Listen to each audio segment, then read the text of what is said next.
short for stormtrooper?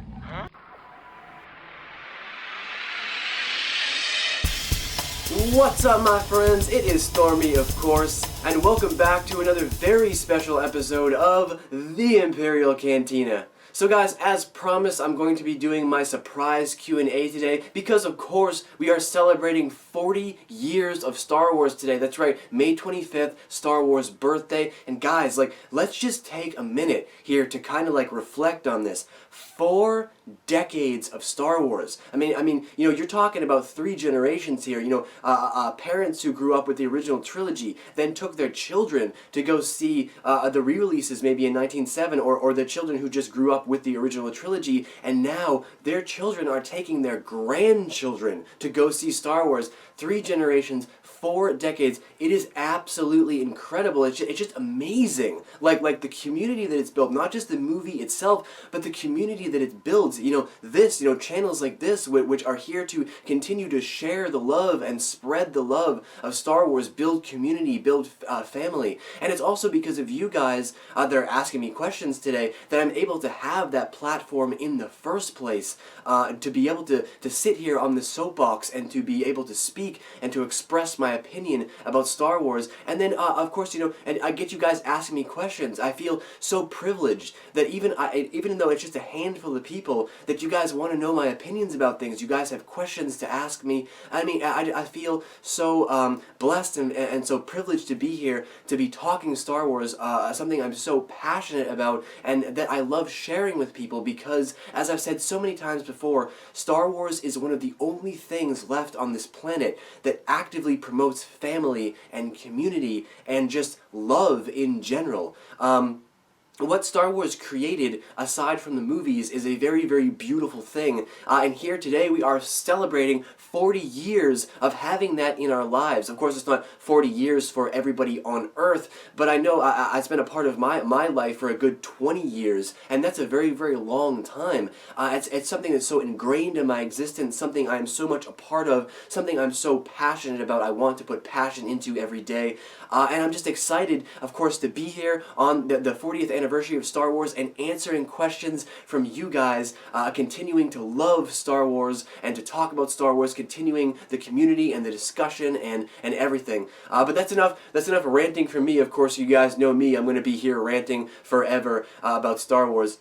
But aside from that, before we officially start the Q&A here, I did want to give one special community a big shout out at the beginning of my video. As many of you guys know, I am a daily user of the Star Wars app Amino. I post daily over there my videos and blogs and pictures and stuff like that. And I just reached, just recently, over 500 followers on Amino, and I've only been a user of that app for something maybe like 45 days or something like that, and to just gain that amount of people, that large amount of following, that large following there, after just being on the app for such a short time, it just shows me that you guys are interested in the material that I'm putting out, and you guys want to subscribe to me, you want to follow me, you want to continue to be a part of this. So I just wanted to give a very big special shout out to all 500 of my followers over there on Amino. Thank you guys so much for just giving me the follow and being interested in the things that I put out, because it means so much to me. And now those 500 followers in combination with the 1,200 that I have now, that means that I have 1,700 subscribers in reality, with everything combined like that. So we're almost to 2,000 here. So let's keep the push going. Yeah, now let's get on to the Q&A. So the first question that we have up today is coming from one of my favorite fan subscribers. This is a rebellion, isn't it? I rebel. Love that name, man. And he always asks me a bunch of questions. He's got a bunch of questions for me here. So the first one up, he wants to know, where do I live? I think I've said this before on my channel. I know I think I've mentioned it a couple of times in my videos, or maybe I haven't, but I'm pretty sure I have. But I live in Portland, Maine, the state of Maine, obviously, and the city city of Portland, which is the main city in the state. And I live right in the city, live the city life, do the whole public transportation thing. I got islands, I got coastline, I got lobster, and Portland is a very chill city. It's a very down-tempo city, very artistic city, so it's perfect for me. Portland is basically like it's like a mini version of Boston, basically. Like, imagine Boston, but on a very, very small scale. And it's very artistic, very big artistic music community here too, so it's perfect for me. So yeah, Portland, Maine, that's where I reside right now. The second question that he's got here is kind of personal. He's interested in doing like a collaboration. Him and his buddy who've got a Star Wars channel, interested in doing a collaboration. Yeah, man, of course. You know what? Just private message me on Facebook. Anytime you want to get in touch with me about that stuff, all you guys have to do is message me on Facebook, and we can definitely set something up. So for sure, man. So just message me. The third question that he has is, have I read any recent new canon books that have come out? And the answer to that, sadly, is no. I haven't been able to get my hands on anything, and mostly it's because I just recently started a new job. And I've had to go back to work part-time to be able to make the ends meet, so my schedule has just become very, very hectic. Now, my schedule hasn't altered at all on this channel. I'm going to keep everything the same, but with starting this new job, it's very, very difficult to kind of keep up with everything. So I hope you guys understand if I fall behind in some of that material. It's just because I have to go back out into the real world and make the ends meet, and sometimes parts of content here will suffer because of that. But I promise you guys, I'll never let it get too far behind.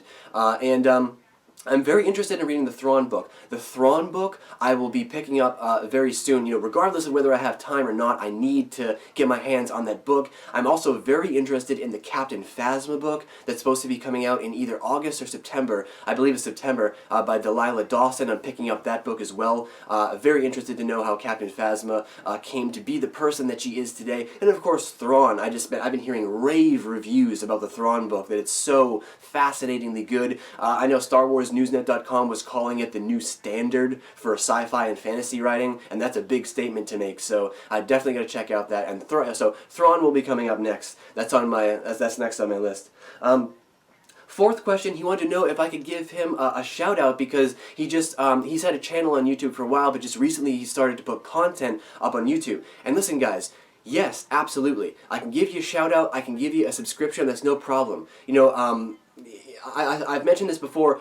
Part of the reason I started my channel was because I always had this underlying notion in my head that if I was able to ever gain a decent amount of subscribers, even a small amount of subscribers like 1,200, that I would use that power that I had to shout out other channels that were smaller to me. Because nobody ever did that for me when I was starting YouTube. I would have people find me and tell me that I'm doing a good job and stuff like that, but no one actually ever went out of their way to actually give me a shout out, and I was surprised by this. It was one of the reasons why I started the channel updates at the end of my news videos. I was surprised that nobody else was shouting out other channels, because that's what community is about. That's what that family is about, is that you can't be... There's a great saying that from Hera, from Rebels. She says that... What is it? She says, if all you... it's something like, if all you fight for is your own life, then your own life means nothing. And that kind of concept applies to larger channels, especially in the Star Wars community, is that you have to take into consideration sharing the love with people, and that there are always going to be channels out there that are aspiring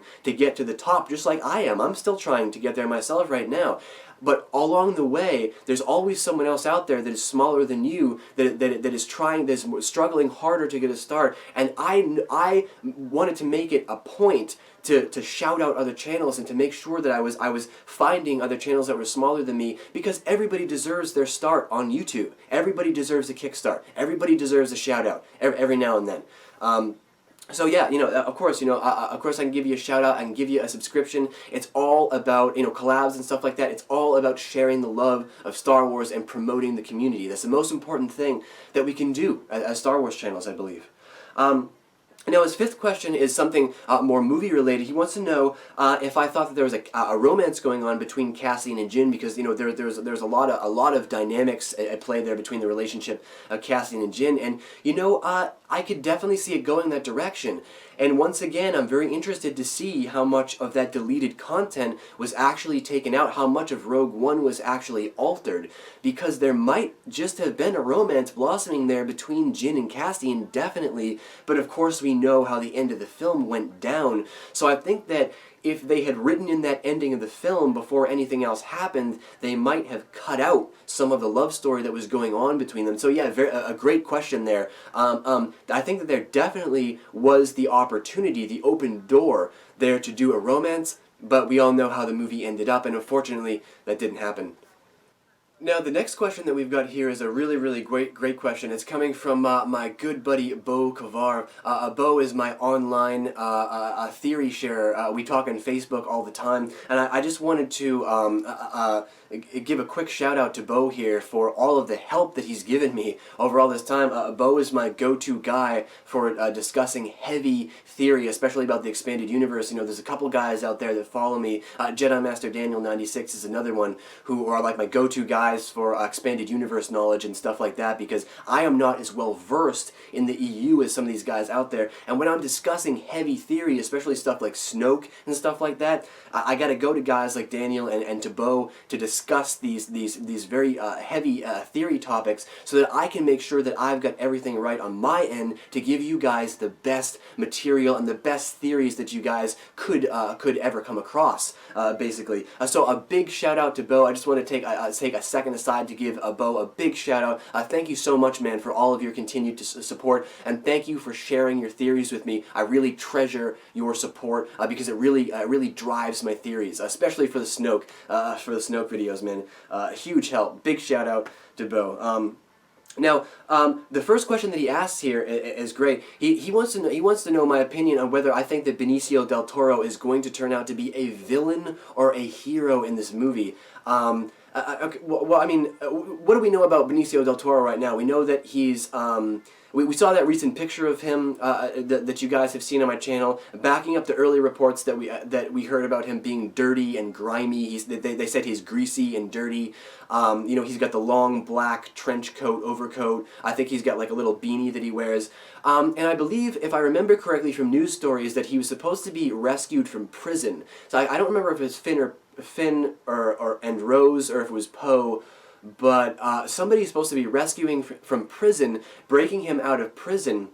But where it really gets interesting is when he breaks out of prison, apparently the ship that he drives is supposed to be like this Nubian class, like prequel era ship. Remember like the sleek silver ships, the really fancy, nice ships. And so I'm thinking to myself, this guy's got to have money. Like as soon as he gets out of prison, he's got to have some credits somewhere. You know, this is the kind of guy that goes off to prison for 5 or 10 years or something like that, but he hides like $1 million in a suitcase in a warehouse. You know, and that's where so that's my idea, is that he gets out of prison, he goes and he gets his credits, he goes and gets his ship, and he goes off. And the question is, who is he? Well, for the longest time, I was like, he's got to be someone like Talon Karrde. Talon Karrde, of course, being a figure from the expanded universe who knows everyone. He knew Luke, he knew Mara Jade Skywalker, he knew Han Solo, Princess Leia. He was an information broker. He had information on literally anyone, anywhere, anything in the galaxy. And I thought that this might be a perfect character for Benicio del Toro to play,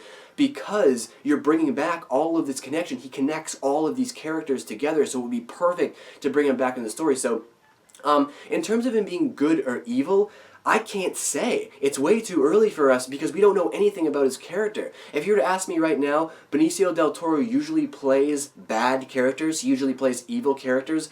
So what I'm thinking is he might be a bad guy who's an information broker, right? But he sees the danger of the First Order, so he wants to help anybody who's fighting against the First Order. So he's still a bad guy, but he's got that good aspect of his heart where he wants to give his information, he wants to, relay his information to the Resistance and to the Republic so that they can combat the First Order. A fantastic question, but I think it's just a little bit too early to tell anything about Benicio del Toro's character because we don't have anything beside his look, really, is the only thing, and a few tidbits of information to go on. So hopefully, obviously, we'll get more information as we go forward in the future, and I'll start theorizing about him more too, because that's one figure that I haven't really theorized about yet. in this new trilogy, so I got to get on that as well. Now, the second question he asked is a whopper of a question. He says, I know, now that we know that Leia is not going to be in Episode 9, of course, Disney and Kathleen Kennedy have confirmed that they are not going to be using, stock footage of Princess Leia to be bringing her back in Episode 9, right? So, how are they going to handle this? Really, because think about this, they could have her perish in Episode 8, but that would be a massive blow to Star Wars fans. It would be a huge blow, because seeing her pass away in real life, and then going into Episode 8, and then seeing her pass away on screen, it would just be like, it would be devastating for Star Wars fans. But you have to look at this in a long drawn out period of time. Of course, going into Episode 9, right? Well, what if she's not in Episode 9? Then how'd they handle this? She can't just go off to another galaxy at the end of Episode 8, because how come she never comes back for a cameo? She just leaves and goes to another galaxy and just says peace to everyone? No, of course she can't do that. They've got to find some way to finalize her character, and unfortunately, really the only way that they can do that is if they have her perish in Episode 8. We did hear news stories from much earlier in the year, way earlier, in the year, actually it was last year, about Leia having some kind of conflict possibly with Laura Dern's character, and Poe was involved too, in which she got fatally injured. Now this fatal injury could very much turn into her perishing in this movie, and I almost think that, as horrible as it sounds, I almost think that it would be fitting in a way, because you guys have to remember that it would be devastating in a lot of ways to fans, but you guys have to remember that this new trilogy is about turning it over to a new generation. So we had Han Solo unfortunately perish in The Force Awakens. I think my idea is that we'll probably have Leia perish in Episode 8, and then we'll have Luke transform into the Force very much like Yoda in Episode 9, fully giving the Star Wars franchise over to this new generation of people. So yes, it would be devastating if this happened in Episode 8, but you guys have to understand that it's also very fitting. It also works with the storyline, and unfortunately, I think that that's probably not what they were planning. They're obviously they were planning. I know it. Colin Trevorrow has said this himself. He said that Episode 9 was supposed to be very Luke and Leia centric. It was supposed to center around Luke and Leia and their lives as brother and sister trying to save the galaxy again. So now he's had to alter that entire section of the story. So of course they weren't planning this, but now making the proper adjustments, I think that it might be fitting if Leia did have a heroic death scene in Episode 8. But again, those are just my thoughts. Do you guys have any ideas about that? Of course, how do you think Leia could exit the franchise other than perishing? If you have any ideas, please share them down below. It'll make for great material in the future, of course. Now for the next question that we've got up here today is coming from Rupert Knapman, and he asks another really great question that I just love to talk about. He's wondering, do I think that Snoke is a powerful dark side user or a faker and a fraud like the Wizard of Oz? And he says that he's hoping for the latter because we need a contrast between the light and the dark side. And of course you're correct, you're absolutely correct. We need a contrast between the light and the dark side in some way. But how I would respond to this particular question is, what you guys have to understand is that moving into this new trilogy, our understanding of the Force is probably going to be dramatically shifted. It's going to alter quite a bit.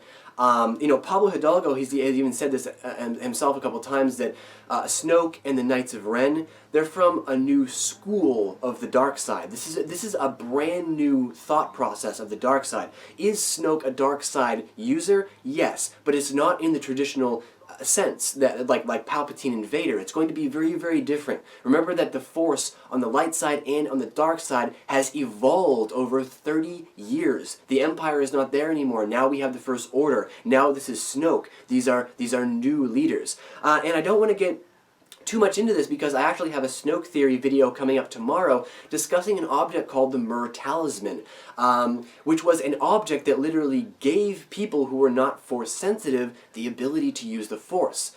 Now we have heard news stories about Snoke having this black ring, this black crystal or something like that, which I of course theorized that on that as well, which I originally thought might be a black lightsaber, but now that I think about it more, it might be some kind of talisman that actually gives Snoke Force power. We know from Wikipedia that Snoke is Force sensitive, but is it natural or is it artificial? Right? What is this black ring that he has? So it's a really interesting question. You ask, is he a powerful dark side Force user, or is he a fraud like the Wizard of Oz? Well, he could be both. If you're taking something like the Myrrh Talisman into consideration, he could be both. Yes, he's a powerful dark side Force user, but it's not organic. It's not natural. He's getting this power from a talisman. So in that way, he could be a faker, but also have the incredible ability, a dark side ability.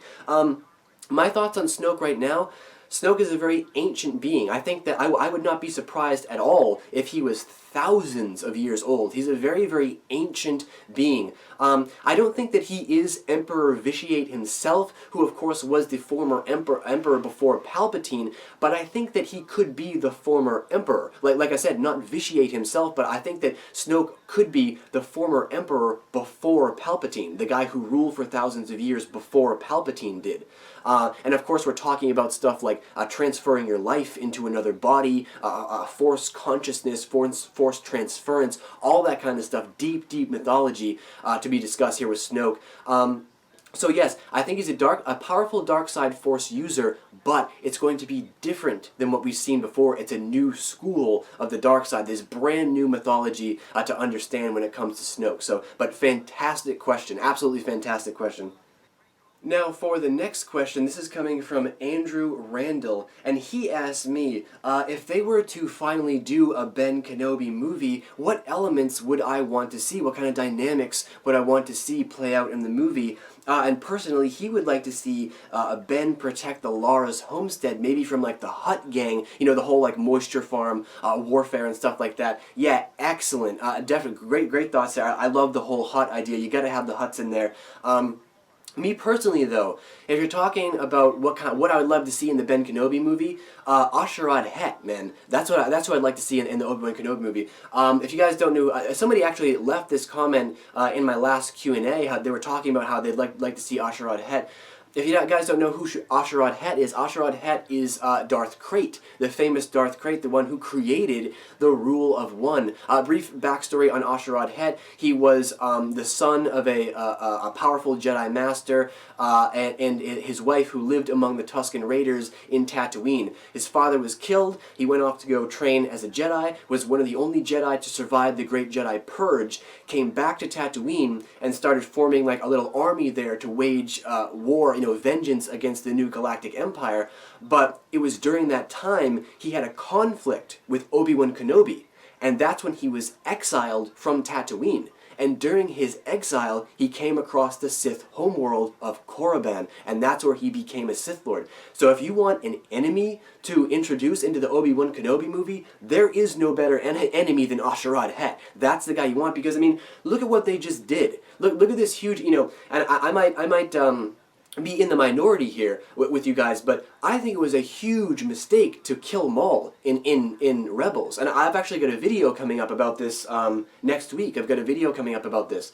I think it was a huge mistake to kill Maul in Rebels, because Ewan McGregor wants to do an Obi-Wan Kenobi movie. And guess who else wants to come back into film? Ray Park. And Ray Park is still awesome at what he does. He can still take that double-bladed lightsaber and swing it around and twirl it, and he wants to come back to do a movie. Why'd you kill Maul in Rebels? Why'd you kill Maul in an animated show that not all Star Wars fans watch Rebels? So why'd you kill him?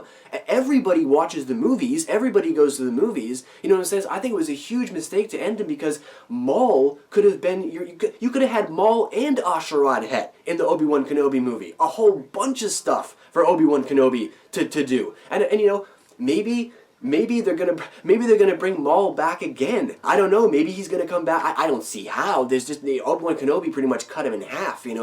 There's no way that he could come back from that. But Kenobi pretty much cut him in half. There's no way that he could come back from that. But maybe there's some way that he transformed into the Force. I mean, now I'm going off on a tangent, but and also, yeah, you're right on here about also having the Hutts come back into the mix. You gotta have the Hutt gangs there to do something. It'd be cool to see Jabba there, just one of the Hutt gang members and their gangs there, hassling the Lars homestead, trying to get, because we saw a lot of that in the comic book, Obi-Wan Kenobi trying to interfere, trying to break his way into the conflict to try to solve the problem, but he can't. He's always going to pull back because he's hiding his identity, and that's something very important that we need to see in the Obi-Wan Kenobi movie, the Ben Kenobi movie, on screen. And the Hutts, Hutt gangs, all that warfare can definitely bring that out. A very important element, very important dynamics to the story. So, a great question, Andrew. Thank you for your question. Now, this next question here is coming from Miss Erica Stones. And Miss Erica Stones, you have put the weight of the stones on me because you said that word that I just hate so much, Reylo. Now, of course, many of you guys know that I have made 2 videos on Reylo in the past, and because, I really, at the time, I really wanted to get my opinions across about it, and they're very well-made videos, but I still received a lot of hate for it, because there is a massive community out there that really believes in this Reylo theory. They really believe in this romance that's going to happen between Kylo Ren and Rey. Now, here's the thing, don't get me wrong. I may not be a believer in this theory, but Reylo theorists are not crazy people. Like, they have amassed an incredible amount of knowledge and put it together in these very well thought out videos and these very well thought out theories that will really make you, look twice at the theory, really make you question your own beliefs. They're incredibly well constructed theories and everything. It's just that I personally, I don't believe in that romance going on. She mentioned here, she asked, if is Reylo happening, or are Finn and Rose going to be the only couple in this movie? And yes, I think that Finn and Rose, that's going to be our romance for the movie. For a long time, I thought it was Finn and Rey. But of course that was set up as a friendship in The Force Awakens, and we know that Finn still has feelings for Rey, and that may come into play. There may be a little bit of a triangle going on there between Finn and Rose and Rey, which could be incredibly interesting to see. But as for Reylo, I encourage you guys, if you're interested to know my thought process on that, please, you can go find both of those videos on my page, and I also encourage you guys to look down in the comments section below, because I had many, very, very intelligent conversations with Reylo theorists, which really opened my eyes to a lot of new things, and I really enjoyed listening to the conversations that were going on and being a part of the conversation, because like I said, I'm accepting of all theories here on this channel. It's just that theory I just can't get behind. That's one I can't get behind. And to put everything in a nutshell, there's 3 big reasons, there's 3 main reasons why I don't believe in the Reylo situation. First and foremost, many of you guys know that I'm a Skywalker theorist. I believe that Rey is a Skywalker. I think that there's a possibility of having a new Skywalker pop up that we don't know of. Finn could be a Skywalker that we don't know about. But I definitely think that Rey, my most logical conclusion anyway, is that Rey is a Skywalker. So that's my main first and foremost reason, is obviously because they're related. Like, I think that she's a Skywalker. I think they're related. The second reason is because, when you're talking about Reylo, you're talking about a lot of different theories at once. The second big thing for me is I don't think that Kylo Ren is redeemable, and I know a lot of fans agree with me on that. And it's not just the death of Han Solo. Of course, that's a huge factor, but it's his choice to join the dark side. We haven't seen someone choose to join the dark side and then stay dark, right? If Kylo Ren were to be redeemed, it would be a similar story to Vader. We've already seen a redemption arc with Vader. We've seen Vader go dark and then come back to the light at the very end of his life. And the only thing that would be different about the Kylo Ren situation would be that Kylo is coming back to the light sooner than Vader. But it's still a redemption arc. You see what I mean? And now, I'm a sucker for the dark storylines. I love the dark. I absolutely love it. And I think that it would be really unique and very, very tragic. You talk about Star Wars being this kind of Greek tragedy all the time. What would be more tragic than Kylo turning to the dark side and then dying dark without ever knowing the truth? To me, that's so tragic. Dying on the dark side without ever knowing the truth of the light side. The light side was the pull. The light side isn't the enemy. The light side is your friend. And he never knew that. And he died. Maybe he dies in Luke's arms or something like that, without ever knowing the power of the light side. So that's more of a personal reason. I'm just a sucker for the dark storylines. I want to see Kylo die dark, and I don't think that he's redeemable. And then the third biggest reason why I don't believe in this theory is from a business standpoint. I look at this from Disney's business standpoint, okay? If you go and you look up any kind of Reylo theory, especially on YouTube, where you can leave thumbs up and thumbs down, right? If you go and you find any one of these Reylo videos, you'll find that the opinions that people share are split right down the middle. It's 50-50. Some people heavily believe in this theory, some people heavily unbelieve in that. Some people do not believe in the theory at all. It's 50-50, it's split right down the middle. Look at that from a business perspective. Look at that from Disney's perspective.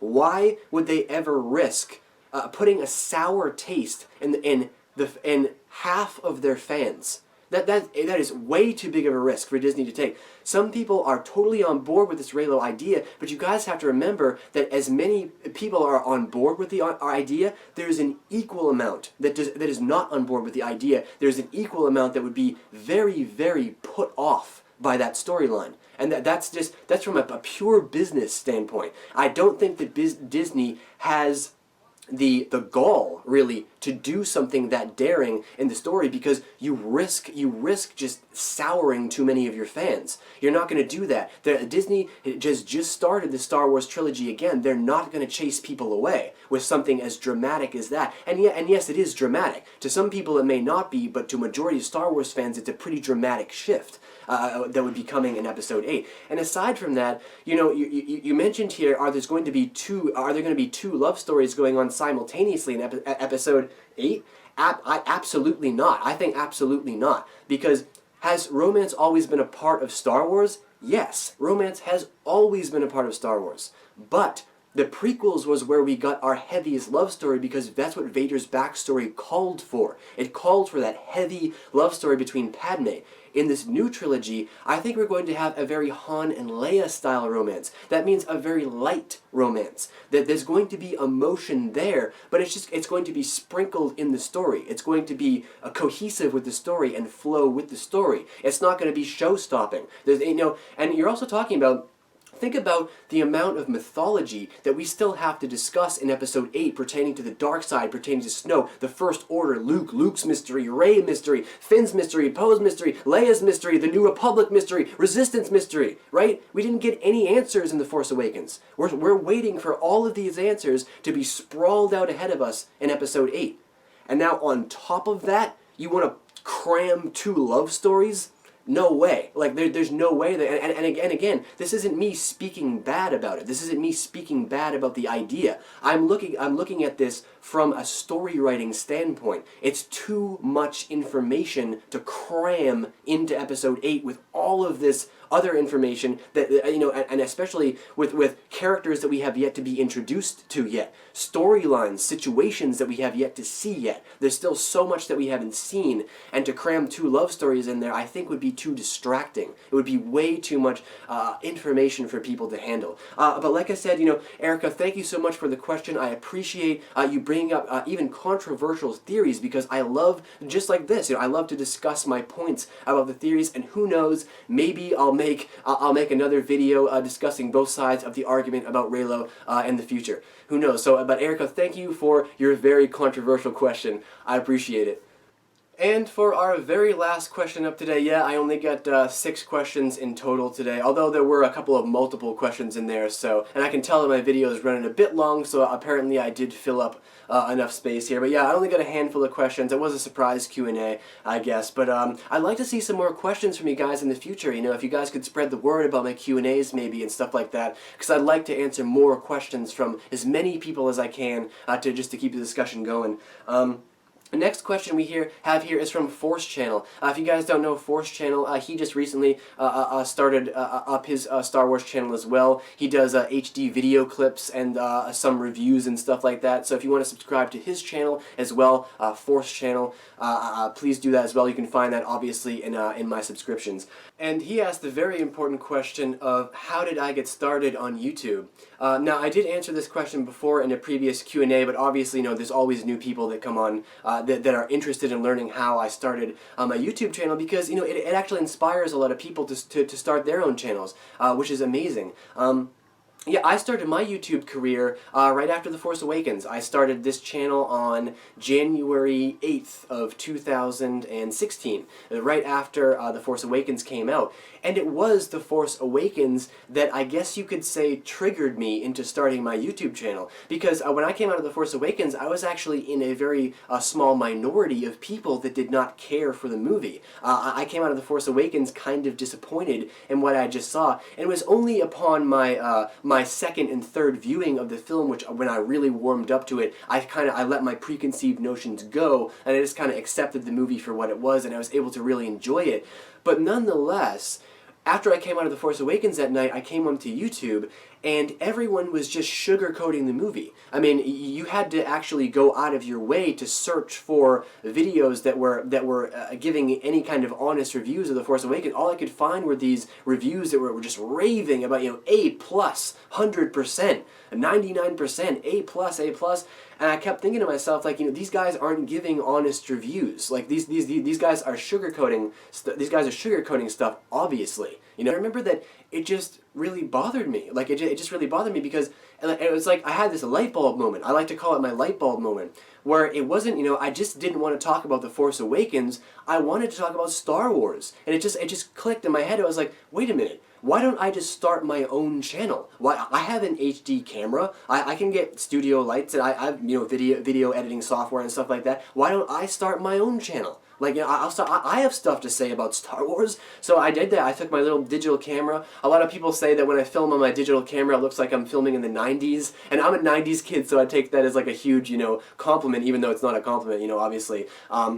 But yeah, I got my little digital camera out, I set it up, and I just started making videos. I just started recording, even just like recording stuff around my apartment, just, Star Wars sweaters and books and stuff like that. And I just got myself out on YouTube, and this right here, what you see in front of you today, was what it evolved into. The name Short Stormtrooper I'd had for a long time. I was originally going to use that for a Star Wars themed band name.